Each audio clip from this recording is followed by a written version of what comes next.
8:16, Whoopi Goldberg has come out saying she's lucky to be alive. So, you know, she's obviously on The View, and so she revealed last week that she'd been really, really sick. We knew there was some words she maybe would step in at the last minute and do the oxygen. She's like, no, I'm sick. Well, it turns out she had pneumonia and sepsis. She says that she came very close to leaving this earth, and we've had a lot of other recent cases with big celebrities that have come down with pneumonia and gotten really sick. Tamara Mowry Housley was noticeably absent from the reel last month after being diagnosed with bronchitis, the flu, and viral pneumonia. And actress and model Kim Porter passed away after battling pneumonia in November.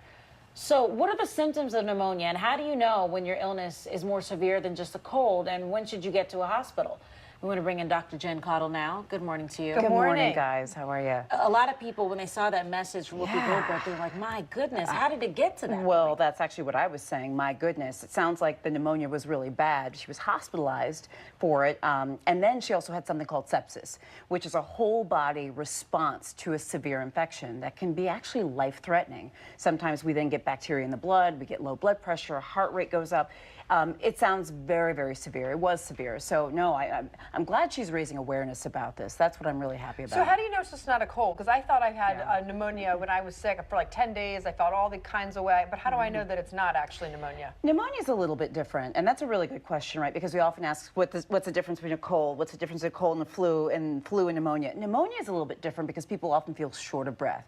You just feel winded often. You don't have that stamina, the energy. The other thing a lot of my patients have when they come in with pneumonia is they've had a fever that just won't go away. They just can't shake it. And of course, they remain sick over periods of time. I'll be honest with you, though, sometimes we don't always know that it's pneumonia, right? We may think it's the flu, and then we realize it's a pneumonia. And that's why it's really important to get checked out by your doctor, because sometimes we have to do tests, chest x-rays, etc., to really know for sure that it's a pneumonia. But I would say the shortness of breath, the fever that won't go away, the fatigue, the rundown, malaise, like, gosh, Doc, I've been sick for I can't do anything, that sort of feeling. How do they treat that? What do they do? Usually antibiotics. And remember, pneumonia is infectious. We often think of it as being caused by a virus, a bacteria, or a fungus. So oftentimes it's bacterial. That's the main cause. So some bacteria. And we often treat it with antibiotics if it's caused by a bacteria. Of course, whatever the underlying cause is, that's how we treat it. But in many cases, yes, we can treat pneumonia. So that's important.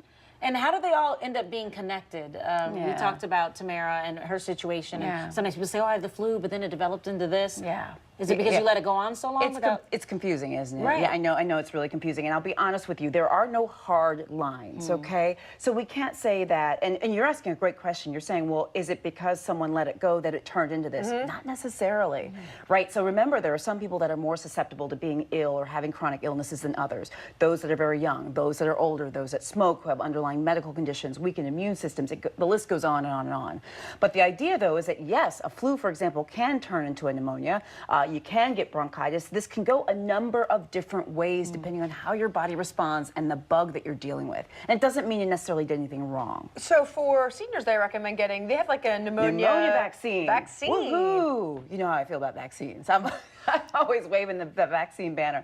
We do have a pneumonia vaccine. Pneumonia vaccines, of course, are for the little ones, little kids, and then, of course, for seniors as well, or if you have certain medical conditions. So if you've got certain things going on, you may qualify for the pneumonia vaccine even though you're not a senior.